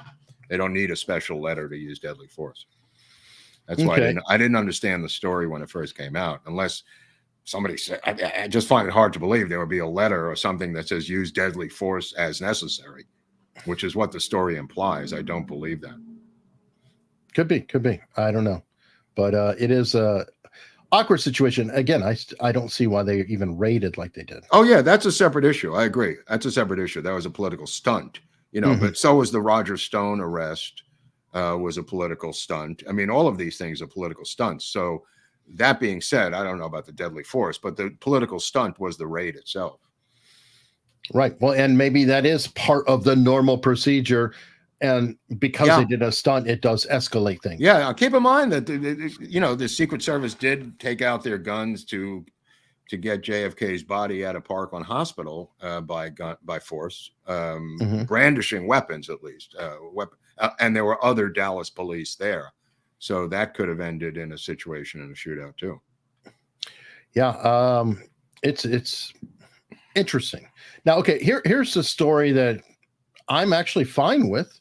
I'm just wondering why it's taken them 30 years. DOJ sues Live Nation over alleged monopoly and seeks to break up Ticketmaster. Now, Ticketmaster scumbags. Ticketmaster have been scumbags for decades, quite literally. I mean, Pearl Jam, all kinds of concerts against them, etc. So I'm like, yeah, go ahead and break them up. But geez, how long are you going to have that? This seems to be one of the peccadillos of Biden and his administration. That plus credit card fees, hidden ticket fees, air travel fees. Taylor Seems Swift. to be something about this with the Black community that he says is racist, that it's targeting Black America. It's hard to follow the logic, but this has been on the Biden administration's radar for 3 years since he's gotten into office. But it may be justified. I don't really know. Well, I'm fine with Live Nation and Ticketmaster being busted up, but I just think it's interesting that they care about it now. I mean, and I do think Taylor Swift is a big factor of it because she's such a darling. Is she speaking out against them, or? Oh yeah, she's going after Ticketmaster because they ran. There was something that went down where they were supposed to do special tickets with her, and I think they let it get scalped, or essentially they rip people off, which they do. Well, Max Bernstein should be asked on the show so we could talk to Carl Bernstein's son. Yes, I agree. Who's the guitar player for Taylor Swift. I'm sure that he saw the episode and he can't wait to come on here and talk about his mom. His brother, of course, made I'm going to watch that documentary tonight that his brother made about his mother. So I wanted to see that. Now, I don't know if you remember, but this movie was huge. Oh yeah, of course. Back in the day. Absolutely. Weird movie, weird documentary, kind of an arty guy. He was a performance artist before that. I think he might have been even in the Fringe Festival in Scotland or something. If I remember him being a performance artist, then he became a documentarian, but he was documenting the performance art of himself by living on Whoppers, I think, for a year or something, right? Or supposedly they're Whoppers, the McDonald's, eating nothing but McDonald's, right? And supposedly he almost had a heart attack, this and that. But then they were monitoring his blood pressure and stuff during the documentary. Right. Now it has since come out. There's like a movie made in response to it where somebody else ate nothing but McDonald's and actually lost weight and tracked it. Oh, that's and right. they've also come out to point out that he essentially admitted that his alcohol abuse at the time was a huge problem. So the plot thickens, my friend. It definitely, and this has all come out years later that whole thing. Wasn't Mickey D's one of the Big Mouth drinks we were talking about? The Mickey's Big Mouth? Oh, Mickey's Big Mouth, yeah, but that's maybe that's a different one. That's what he was drinking during his Mickey D's expose. That's it. So he could say, I had nothing but Mickey D's. Right. I didn't lie. Yeah. But who is it? And sorry, Larry, you are wrong. Anybody can lose weight eating anything. That's. I mean, you could be jogging. You could work out all day. It doesn't really matter. Right. You just eat. Look who eats them. Trump eats them all the time. I mean, that guy. I mean, that's not a stunt. He loves eating McDonald's. Yeah. No, it was. Anyway, that person did prove it, and again, it's a calorie in, calorie out situation. Yeah. Anybody can. Doesn't mean they're going to be in great shape later. No. Now, you sent me, what do I get? Another paywall? Great. Washington Times paywall. You sent me the story here about Jordanians caught trying to sneak into them. Yeah, I didn't know what to make with it. I sent this to you. This is, again, illegal aliens who've come from the Darien Gap, trying to sneak onto the Quantico base. I don't know what to make of this, Hunley. Okay, I don't know. I didn't. It was just a headline I thought we should put up there to be put it out there. Maybe the people in the chat could find out more about it. Look into some of these stories that we put up here because a lot of times we don't have the time to investigate them in depth. All right. Okay, I've got a bunch more super chats I need to get through because we're shutting down in 27 minutes. Well, Hunley, hardwired Hunley. Well, no, we're being polite. We got Viva Barnes coming up. We got Viva Barnes. Right. Yeah. So there's a redirect on this. So anybody who's watching here will just get redirected right over to there. Tell them we sent you. Tell them we sent you, Bob. Yeah, definitely tell them. But going over to Rumble and Local, that's all on you guys and them. All right, Bob D, thanks for the holiday treat. Would she object to the pride flag on the equipment? Oh, I'm sure she wouldn't. Oh, I'm sure she wouldn't. That's for sure. Or even a flag of other countries. probably celebrate it. There may be an anarchist party, but Try as they might, not figured out how to have a convention. That's funny. nice. That's funny. All right, David Razor Motion has been a member for 3 months, and he wants to have more icons. Members can have icons. That's a good idea. How about anybody who's watching this that is a member, please comment and give me some ideas of what would be cool, fun icons you'd like to have for putting in the chat. And that'll be a benefit for members on Locals. On YouTube. On YouTube, yeah. Because right now the only icon is Secret McSquirrel, who passed away last year. I'm happy to do more of them, though. Okay. Jenny's going to ink it with it. Have y'all seen Lou Valentino's coverage of Trump in the Bronx or his Fox News interviews? Yes. All right. I have. And those interviews in the Bronx also, Newsmax is really up in the streets up there, covering and interviewing people in the streets who are dying to get back to the Trump era financially. They have no problem with him any other way. They know that the economic situation was radically different. Oh, by the way, he again in the most amazing, transparent moves of a politician I've ever seen. Of course, involving despite the Supreme Court ruling that he can't do it regarding school loans and tuition being reversed.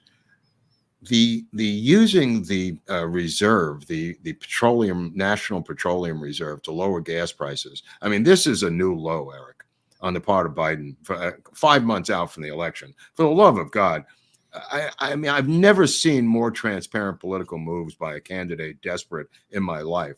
This attempt to lower gas prices by using our national reserve, which is reserved for a time of war, as Hunley knows, to lower gas prices so you can get reelected. They do not give a shit that you even know that they're doing this transparently. It's shocking. It really is shocking. Yeah, no, I totally agree. And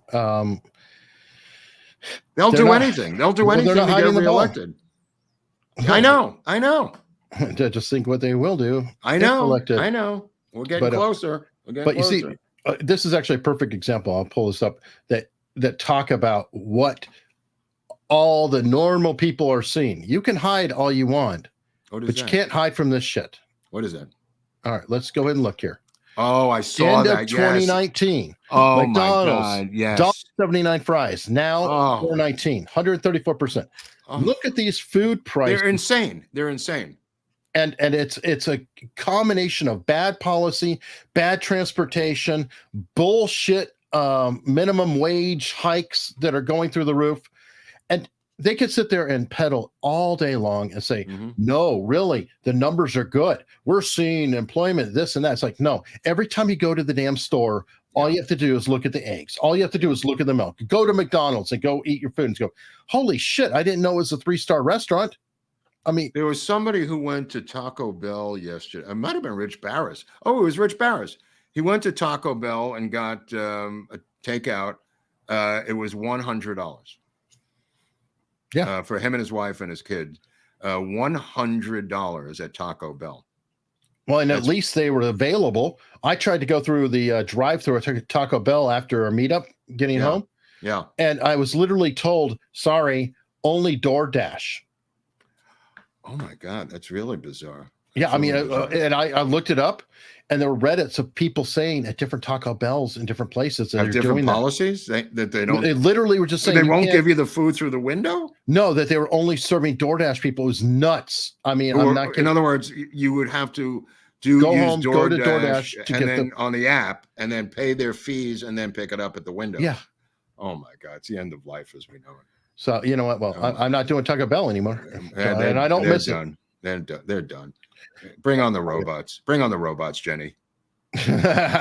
And Jenny wants to know what do you think of Luke and Ian? It was fun seeing. I think they're like young versions of myself. A long time ago. I mean, they're onto certain things. They're onto a lot of stuff. They're wrong about a lot of stuff. They're right about a lot of stuff. They're aggressive, and they have an unquenchable thirst for information. It reminded me of myself at their age. not that I had all the answers. I didn't, at that age, and neither do they.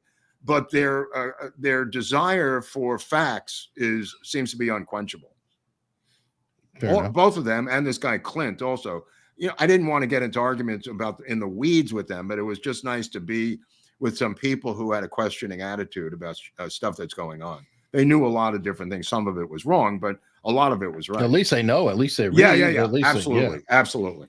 I mean, that's it was fun. I'll go back. If I'm in Miami, I'll be. He wants me to come back on, which I definitely will. And I think Ian has a show where I don't have to go to Miami, so he asked me to do his show, which I'll do. All right. JS said, Mark, isn't it dangerous for a court to order an addict to cold turkey stop without medical care? Also, the court case is a farce. I think he's talking about data. Oh, that I don't know the details of that case, so I don't want to say anything about that. But the court should, in drug court cases, which are all over the country, there's drug courts, they remand you to a drug rehab for X amount of time to avoid incarceration. That's the trade-off. However, and that's my beef with the drug courts, you have to plead guilty and your lawyer is in on it. Oh, yeah. And I've argued about this since day one. You give up your constitutional rights the second you step into the drug court. The judge, the prosecutor, and your defense attorney are in on the deal. You have to plead guilty to avoid immediate incarceration. So, of course, people come in there high as a kite, and they go, I'll do it. Where do I sign? Where do I sign? And then you're remanded to rehab and you're drug tested. And if you fail the drug tests, you're then incarcerated. And you've already pled guilty, Hunley. Keep that in mind. That bothers me because if they said it's a condition of a bail, like you can either go sit in the can until your trial, or you can go to rehab until your trial. That's not what it's about. That would be different. That's not what it's about, though. It's about, and I've argued this since day one, giving up your constitutional rights and pleading guilty with your attorney in on it. That's a little draconian, or too draconian for me. But regarding his case, dude, he's not going to stop using. And when he gets home, he's going to pick up if he's an active addict, which I'm assuming for the sake of argument that he is. I hope he's not. But the drug test is not going to stop him. I mean, I had a roommate, the late Tony Kish, one of the funniest men in New York, who would sizemore my urine because he needed clean urine to pass drug tests. There's a lot. We talked about the black Wizinator with Sizemore and stuff like that. There's a lot of ways around this, but you need to be in a facility if you're willing to kick, which doesn't sound like he's ready to go, according to Viva. No, and not from the posts that I've seen, from what he's put on Locals, from comments, people saying, "Hey, dude, you got to get in rehab," and he kind of told them they're complete idiots and to go F themselves, and not really. Well, as Sam Kinison said, if you have $100,000 in your bank account, you don't need rehab. True. Mel Bishop said, Mark needs to get off dial-up internet. I'm not on dial-up internet, and I don't know what's going on, but yeah, it's just weird glitch. Yeah, I never had that before. Jenny's getting inky with it. Did y'all see the Colbert Ski Buddy Biden thing? What's Skibbity? Or Skibbity? Oh, what's Skibbity? What does Skibbity mean? It's like the Woody Allen thing where he goes in, take the money and run. Gives them a note and it's badly written. So the bank tellers look at the note and they go, I have a gub, put all the money in a bag. And he goes, what is gub? This is what it reminds me of. And he brings over the other tellers and Woody, just put the money in the bag. Never mind. It says, I have a gub. What is gub? Each teller comes over. It's really funny. Really funny. But, okay. Yeah. Sorry. We're not familiar with it, Jenny. Makes me wonder if it's a means of queering network TV. I'd have to see the sketch. I think it's some sort of a sketch or something. Yeah. Well, we don't really watch Colbert. Lita Roman said Biden is making a statement from White House when the judge releases the verdict. Yeah. I don't think Alan Dershowitz left the courtroom and the judge didn't challenge him. Love you too. That's true. Saying. Yeah, that's what I was saying. Yeah, he never left the courtroom. The judge didn't challenge him. I don't know why. That's my question. Well, maybe he was sitting in the audience and not as noticeable. Like no, the judge because the guy started yelling at the bailiffs. He went also later attacked the bailiffs for not removing the people fast enough from the courtroom, including everybody. So the whole thing is bizarre. The whole thing is bizarre. Now, hold on. What was the other part of that question there? The first part. I'm sorry. I still read the last part. There was something in the first part of that super chat. Now I got to find it again. It's all right. Well, yeah, the Dershowitz thing. I mean, I'm glad he was in there to see that because he commented on the word for word afterwards. Apparently, the judge released a transcript later of what occurred, but the media was up in arms that they didn't get to stay and see it, and rightfully so. That is crazy talk. Dang it! Let's see if I find it. There was something at the beginning, the first sentence. Biden's making a statement from the White House. I feel this is as famous Manson Nixon, as famous as the Nixon declares Manson guilty, which is the front page of all the national newspapers when it occurred. Not that Trump is Manson, that's obviously not the point, but having the president of the United States come out and comment on this case is bizarre at a minimum. And conspiratorial at a maximum, given that his third in command in the Justice Department is Coangelo is running the prosecution. Mm-hmm. I mean, for the love of God, I mean, again, Captain Obvious is making no attempt to hide the ball on anything anymore. Okay, Jason said Skibbity is a toilet cartoon, literally. What? Okay, so I'm lost on the whole thing. I'm completely lost. I don't know what that means. Paul Martin, Robert, Los Feliz. Ever hit the Dresden Room? I knew Marty and Elaine. Sure. Okay. Yeah. I think he means I live Mark. right by what? Some people call you Robert. It cracks me up. Who's Robert? I think he's calling you Barnes, but this is Mark. But I've been in the Dresden Room. I live nearby, so that's odd. Big Bill 767. Happy Memorial Day. Great show today. 33. Thank you, Big Bill. Number 33, Kareem Abdul-Jabbar. Oh, okay. And one of my favorite usernames, Pinochet's Helicopter Tours. Clearly, the FBI was looking for something else. The DOD already preserved every document they went looking for. No mistake, there was other quarry. Right. Okay. But again, the shoot to kill order has nothing to do with that. I mean, someone would have to show me a shoot to kill order or using deadly force if there's resistance, because unless that's, maybe they have to have a special mandate. I don't know. I'm not an FBI agent. But maybe some law enforcement people can answer that question. I just assume they have the right to use weapons as they see fit. Yeah, technically. Meredith G, thanks for the conversation about addiction on Friday. It was an informative meeting, the only conversation I've heard advice for friend and family. Yeah, it's kind of interesting. Anytime I've ever discussed this, the knives come out, usually from people who are heavy users. Normal people appreciate the discussion because they know people who've died from addiction.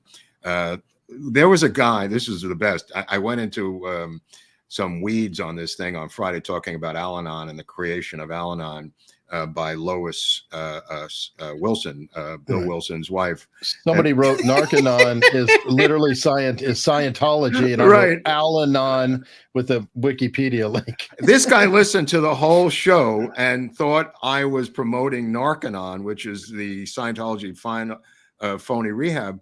And I went into detail about Al-Anon as the wives of alcoholics to no avail. He just said I was a Scientologist, and then he put up the Wikipedia entry for Narcanon. That's why I replied to it saying Al-Anon with the Wikipedia. Al-Anon. Dude, it's astounding to me what people hear. AA is a cult. Oh yeah, AA is a cult. We have there's a AA cult spreading out. It's spreading out. But yeah, I mean, Tom Woolley, Texas Tom.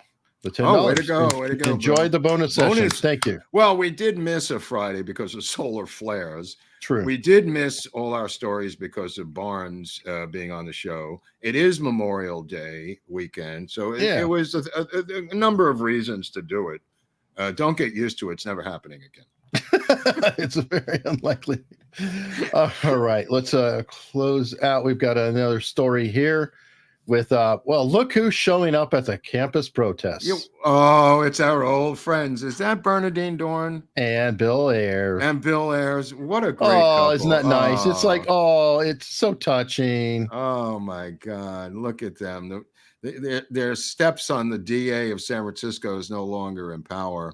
And they are just so proud of their Hamtifa children that are protesting at the colleges around the country. Look at them.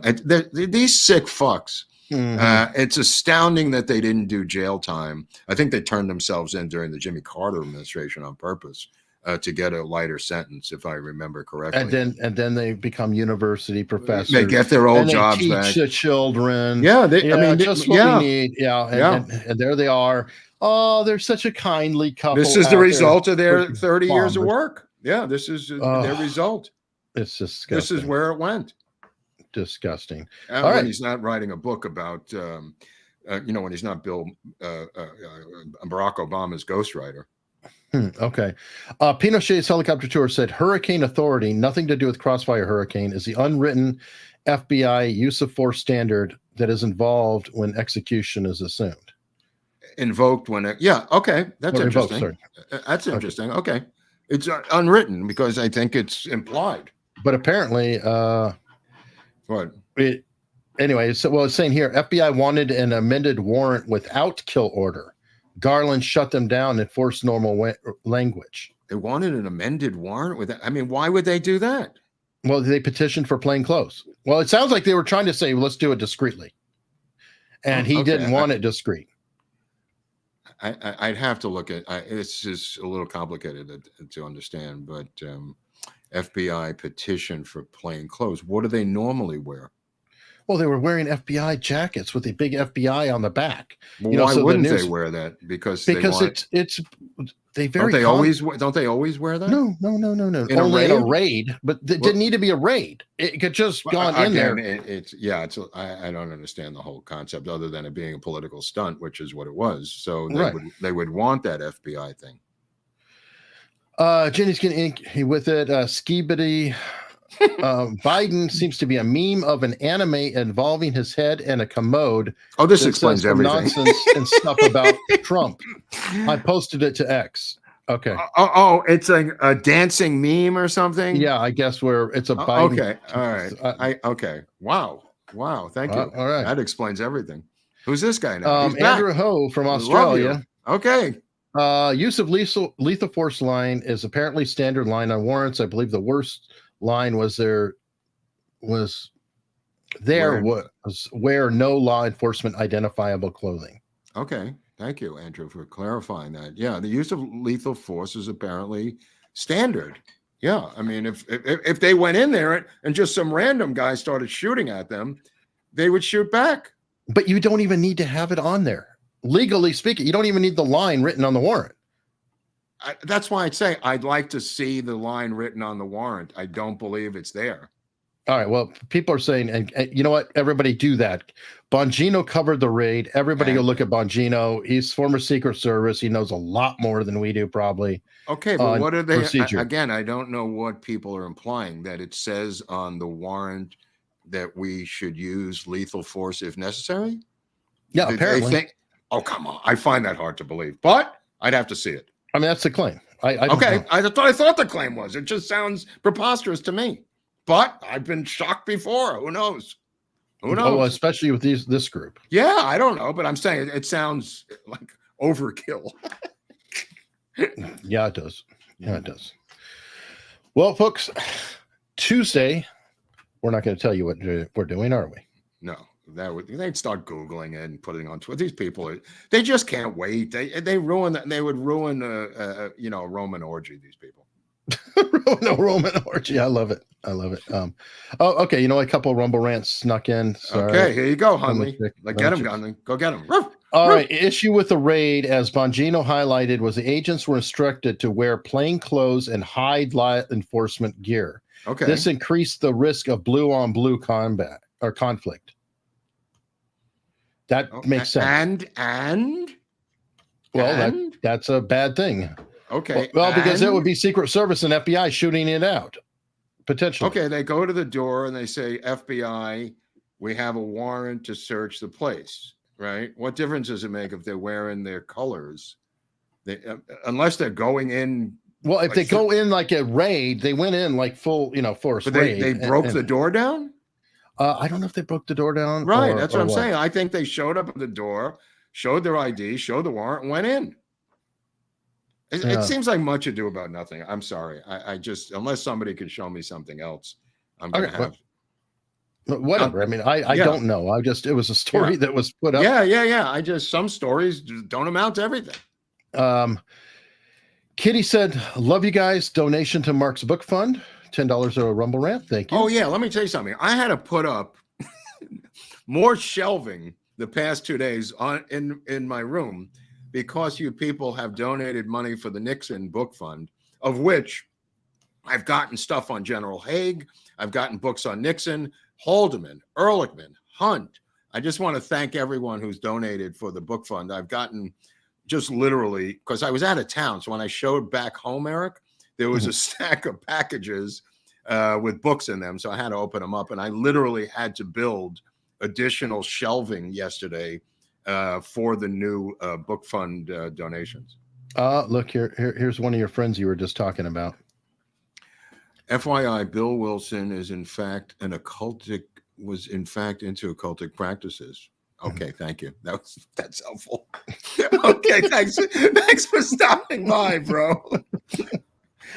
All right, Jack Black with a $5 Rumble Rant. Right on, out. Jack Black, the original Mark Jack looks like Black. Barnes about as much as Eric looks like Viva. Agreed. Wait, I don't understand. Barnes looks like Eric? No, you look like Barnes as much as I look like Viva. I see. Right. Robert, so, I maybe he's high. I don't know. I think it just got him confused. I've seen that before. People commenting saying Robert at times for whatever reason. Well, Kinky Friedman for 20 years called me Robert. And that was never resolved between me and Kinky Friedman. So I don't even know what that was about. Despite corrections on my part, it never changed. All right. On that, we're running up against the wire, and we will see all of you. Now they can watch Barnes and Viva, right? Okay. Well, this is fun. This is fun. You're going to be automatically transported over there if you're on YouTube. Oh, very nice. If you're on Rumble or Locals, you're on your own. Sorry. Sorry. I don't know how to get you there, or X, but we do appreciate it. I hope you have a fantastic holiday and can spend time with your friends and family. And on that, dignified note, we will see you Tuesday.